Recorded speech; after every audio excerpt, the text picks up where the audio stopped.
Dios te bendiga, Dios te guarde. Aquí tu hermano y amigo Edwin Santiago. Contento de estar aquí, qué bueno de que estás ahí escuchando. Bienvenido aquí a una sección más.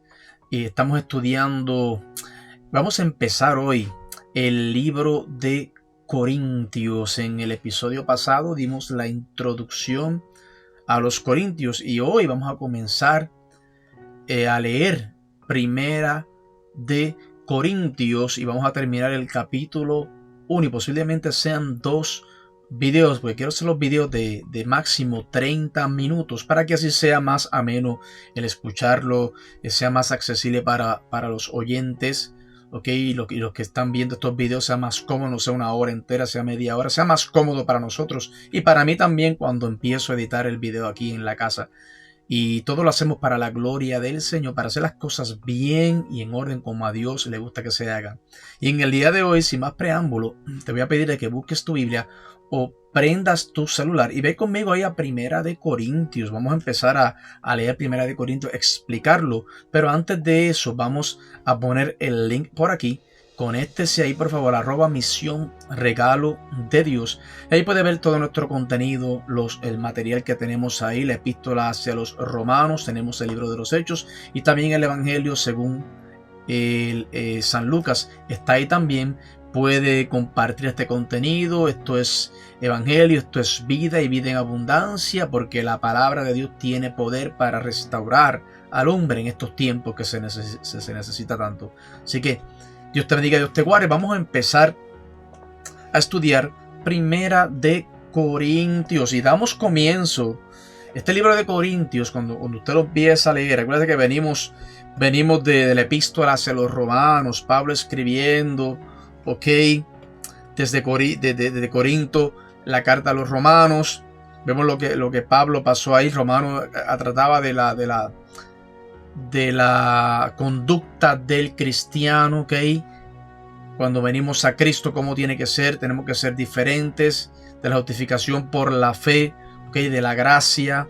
De eso vino el apóstol Pablo escribiendo la epístola hacia los romanos, cuando estaba ahí en esa casa, y él escribía, y el escriba que estaba al frente de él, él le dictaba, y el escriba que estaba al frente de él escribía, o algunas veces el mismo Pablo era el que escribía la carta. Y venimos aquí hasta ahora este libro de Corintios. Y en la introducción dijimos que Corinto era un poco fuerte, la iglesia estaba al garete, había competencia entre los hermanos, que si yo soy de Pablo, yo soy de Pedro, yo soy de Aquiles, había una competencia en la iglesia de Corinto. Y Pablo entonces escribe estas cartas para llamarles la atención y decirles, mira, esto no es así, las cosas son de esta forma. Y por eso Pablo estaba pendiente a esta iglesia de Corinto, porque hoy repito, como lo decimos en los capítulos anteriores, Pablo hizo esta iglesia en Corinto, la establece a control remoto. Muchas personas piensan que fue Priscila y Aquila, okay, que ayudaron a Pablo, el mismo Pedro también, pero fue Pablo realmente a control remoto, como decimos nosotros acá.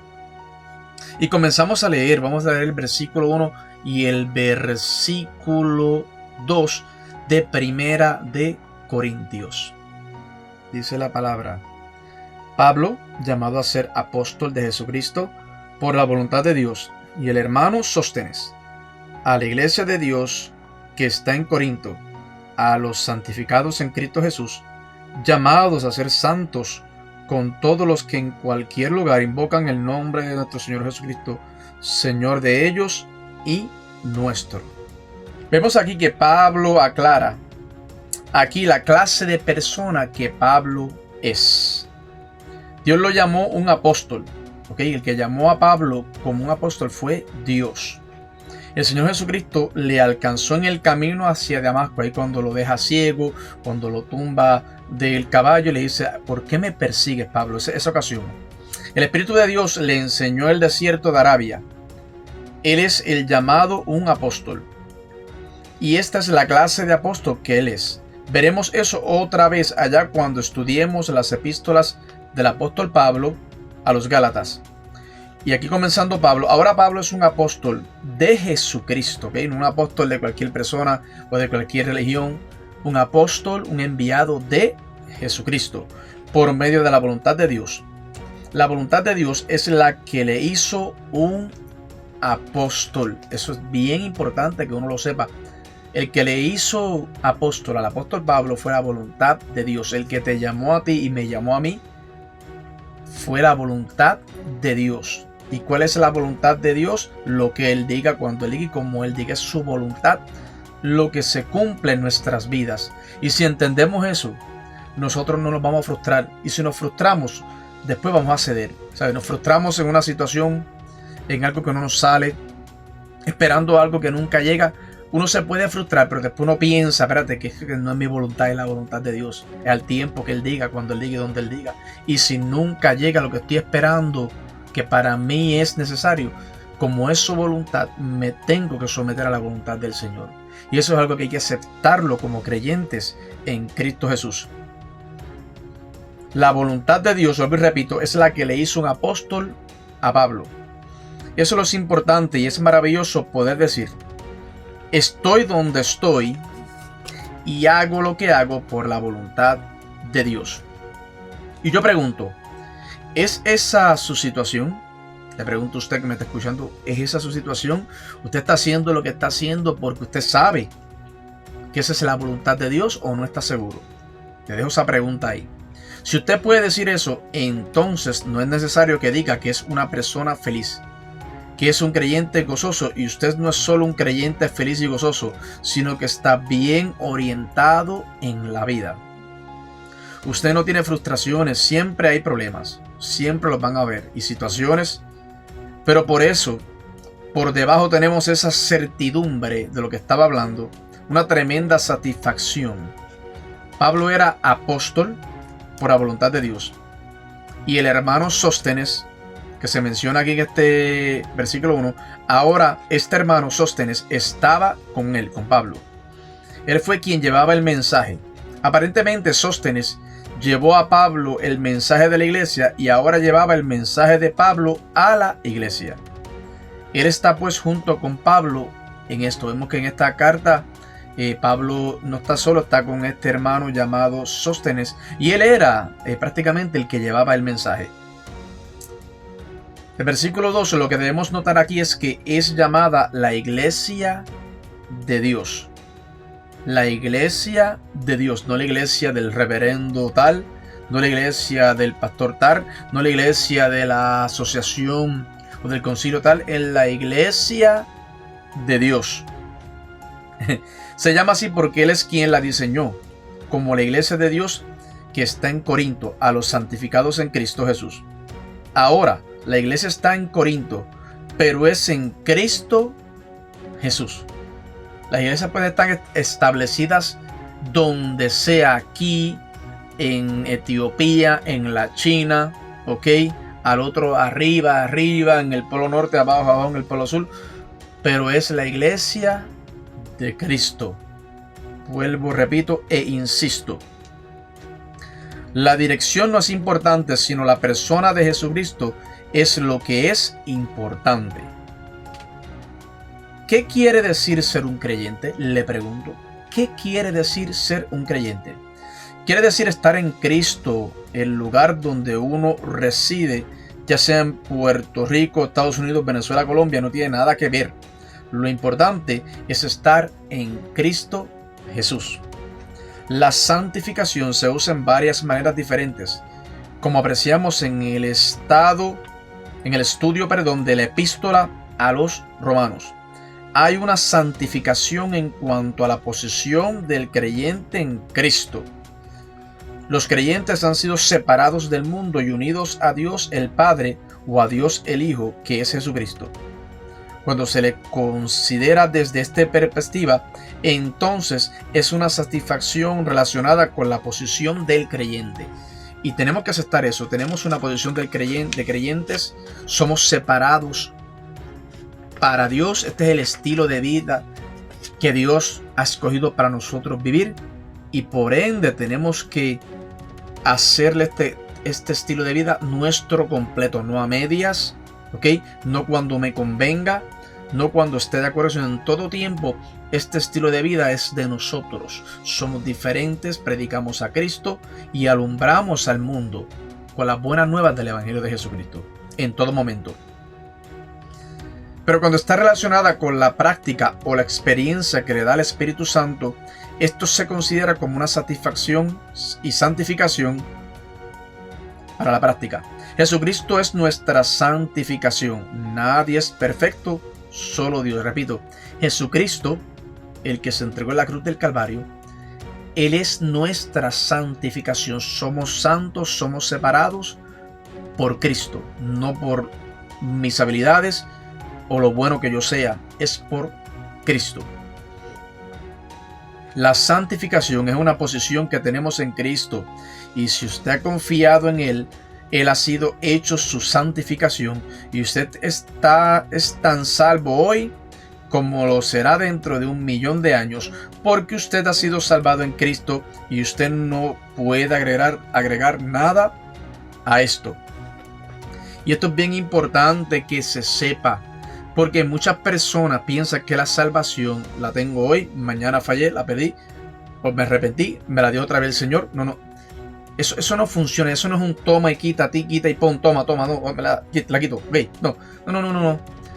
Y no estoy diciendo tampoco salvo, siempre salvo. Lo que estoy diciendo es que es un don de Dios, es un regalo de Dios. Es algo que se nos da. Nosotros tenemos que aceptarlo y vivir. Si realmente aceptamos la salvación de Cristo, pues vamos a vivir conforme a lo que dice las Escrituras y lo que dice el libro. Si aceptamos la salvación de Cristo y no vivimos conforme a sus estatutos y preceptos que están en la palabra, nunca recibimos el regalo de la salvación, porque una cosa te va a llevar a la otra. ¿Me explico? Pero en cuanto a la santificación práctica, esto es algo que van en diferentes personas, que varía. Los de Corinto, por ejemplo, vamos a dar un ejemplo, ellos no parecen ser santos santificados, pero lo son porque son santificados en Cristo. Sin embargo, la obra del Espíritu Santo no ataba en evidencia en sus vidas.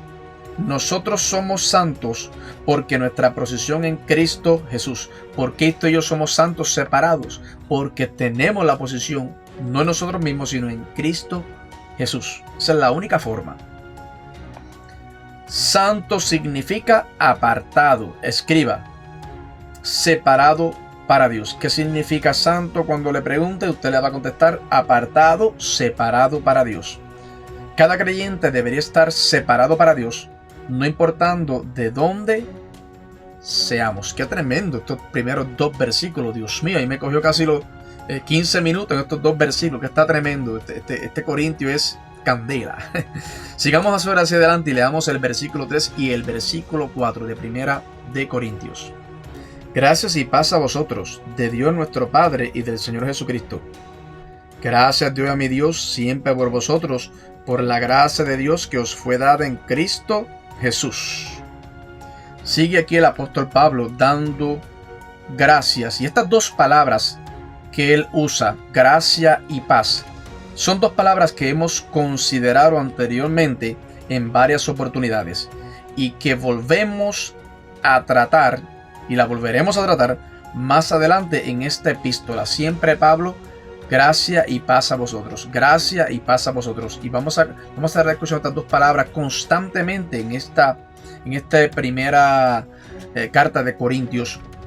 ¿Okay? Es en Cristo, para explicar el versículo 4, donde nosotros recibimos nuestras bendiciones. Donde uno recibe, nosotros los creyentes recibimos nuestras bendiciones en Cristo Jesús. O sea, eso significa que todo lo que nosotros querramos en esta vida, tenemos que pedírselo a Él, tenemos que orar, tenemos que arrodillarnos. No va a ser la suerte la que va a actuar en nosotros, no va a ser la vida, las circunstancias de la vida, va a ser lo que expongamos de rodillas delante de su presencia. Así que funciona la vida del cristiano. En Efesios capítulo 1, versículo 3, leemos: Bendito sea el Dios y Padre de nuestro Señor Jesucristo, que nos bendijo con toda bendición espiritual en los lugares celestiales en Cristo. Y allí, hermano, que me escuchas y me ves, allí es donde nosotros recibimos las bendiciones. En realidad, aquí, en Cristo, es donde debe ser. Ahí es que recibimos nuestras bendiciones, en oración, pidiéndoselas a Cristo Jesús. Leamos ahora el versículo 5 y el versículo número 6. Porque en todas las cosas fuisteis enriquecidos en Él, en toda palabra y en toda ciencia, así como el testimonio acerca de Cristo ha sido confirmado en vosotros. A todo esto se refiere el apóstol Pablo cuando dice allá en Colosenses capítulo 3, versículo 16, dice, vamos a buscarlo. La palabra de Cristo mora en abundancia en vosotros, enseñándoos y exhortándonos unos a otros, en toda sabiduría, cantando con gracia en vuestros corazones al Señor, con salmos e himnos y cánticos espirituales. Aquí nos afirma de que la palabra del Señor tiene que estar en nuestro corazón en todo tiempo. Esto es tener la palabra de Dios en nuestros corazones. Es lo más importante. Debemos obedecer lo que la palabra de Dios dice. Si Cristo está en nuestro corazón, entonces le estamos obedeciendo. Repito e insisto, si Cristo está en el corazón de usted, usted le está obedeciendo y está haciendo lo que tiene que hacer en el Señor. Nosotros guardamos la palabra del Señor cuando le obedecemos, cuando estamos ocupados con Cristo Jesús. Esa es la solución a todo problema. Cuando Él llegue a ser Señor absoluto de su vida, llegará entonces a resolver muchos de nuestros problemas. Pero para eso, Él tiene que ser el dueño y el Señor de nuestra vida. No hay otra forma. Él tiene que ser el dueño y Señor de nuestra vida. Leamos ahora el versículo 7. De tal manera que nada os falta en ningún don, esperando la manifestación de nuestro Señor Jesucristo. Pablo insinúa aquí uno de los problemas que la iglesia tenía en la iglesia de Corinto. Ellos eran muy carnales. Ellos la habían separado y solo tenían un don. Y Pablo en el mismo comienzo de su carta les dice, yo no quiero que ustedes se pongan detrás de un solo don. No hay solo un don, sino muchos dones. Y lo que yo quiero es que estos dones sean manifestados en su iglesia. Él dice, esperando la manifestación en su iglesia. Esperando la manifestación de nuestro Señor Jesucristo. Eso quiere decir estar ocupado en Él. Porque cuando estamos ocupados en el Señor, no hay tiempo para bochinche, para contienda, para divisiones. ¿Por qué? Porque estamos enfocados en lo que tenemos que hacer. Que Dios nos encuentre enfocados en su trabajo, en su obra, haciendo y caminando por donde Él, los caminos que Él trazó ya para nosotros que camináramos, que nos encuentre ahí, que nos encuentre hablando lo que Él puso en nuestros labios, ¿okay? Que nos encuentre mirando lo que Él dijo que miráramos. Depender del Señor, a eso me refiero. Leamos ahora el versículo 8 y el versículo 9. El cual también os confirmará hasta el fin, para que seáis irreprensibles en el día de nuestro Señor Jesucristo. Fiel es Dios, por el cual fuisteis llamados a la comunión con su Hijo Jesucristo, como nuestro Señor. Y aquí Dios dice que leímos que seamos irreprensibles, separados, irreprensibles para Él, que nos entreguemos por completo. Ahora esto no quiere decir que tenemos que estar sin ninguna falta, no me malinterprete tampoco, porque siempre hay algunos que hayan faltas en nosotros, sino más bien que no debemos ser dignos de culpa, ¿ok? No es que no vamos a tener falta, sino que no seamos dignos de culpa. Porque para eso Cristo nos limpia, ¿ok? Nos redime y nos levanta y nos envía en el nombre de Él. Dios dice, y dice aquí en la palabra, para que seáis irreprensibles en el día de nuestro Señor Jesucristo.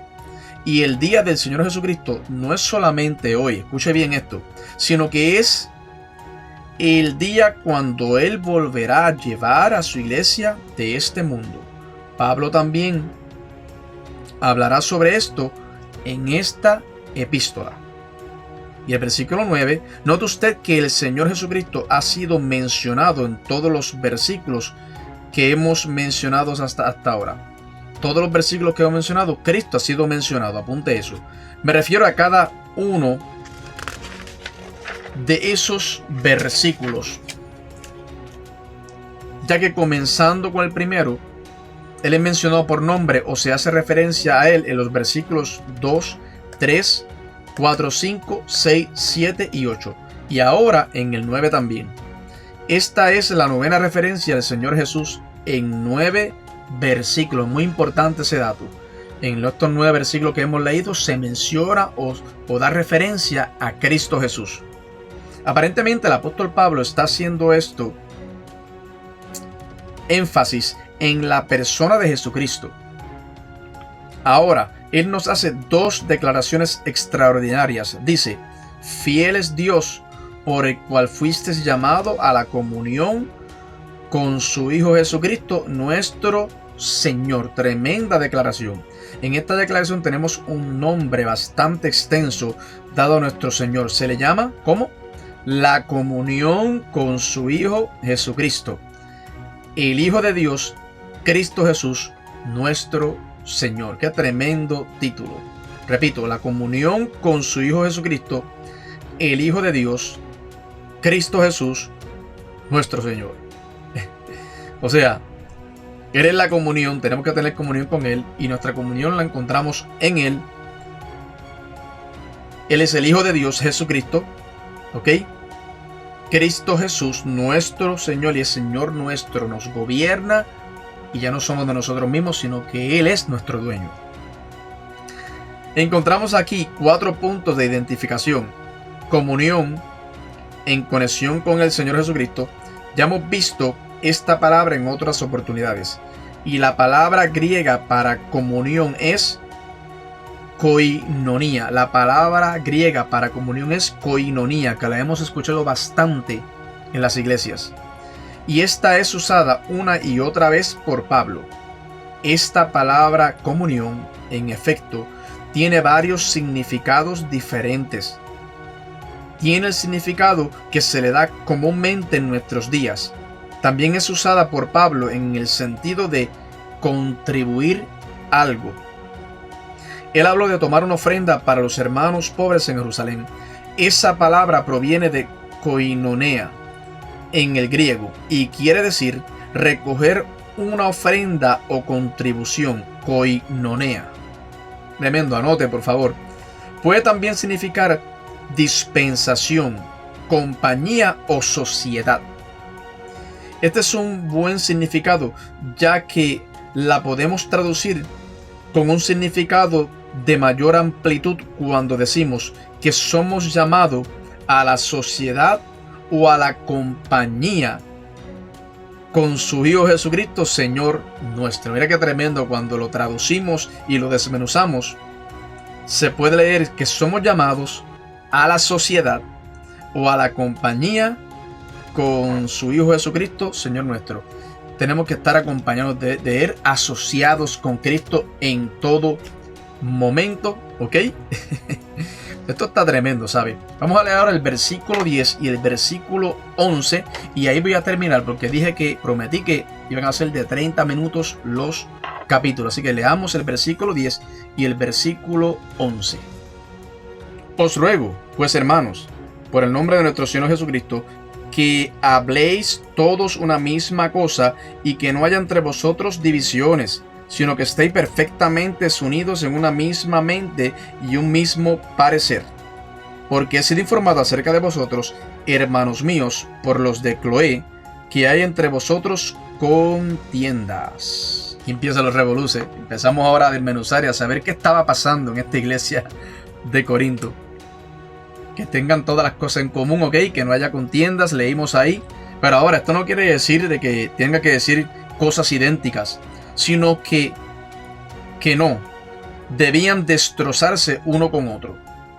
Lo que pasa en la mayoría de las iglesias ahora, que en vez de amarse los hermanos se destrozan, se despeluzan, se acaban con los bochinches. Bendito sea Dios.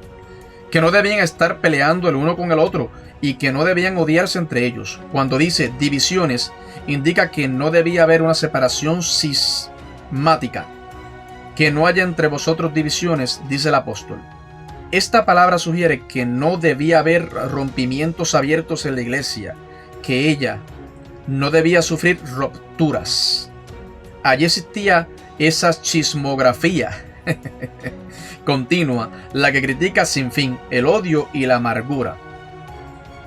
Eso se puede ver en las iglesias de nuestros días también. Como les repito, se ve bastante, y para que usted vea que en la iglesia de Corintios había este tipo de bochinches, disensiones, divisiones, los hermanos se trataban mal, se tenían odio. Se parece un poco, ¿verdad?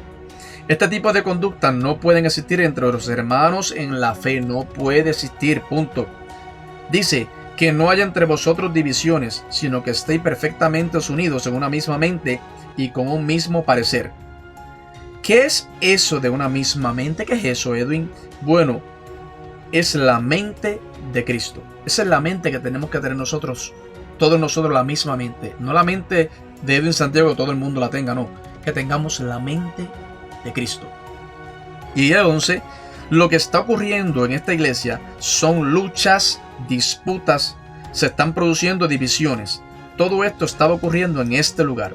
Había disputas en esa iglesia y Pablo recibió la información de fuentes desenfocadas, ¿ok? Y desinformadas. Y mencionó los nombres. Él dice, porque he sido informado por los de Cloé.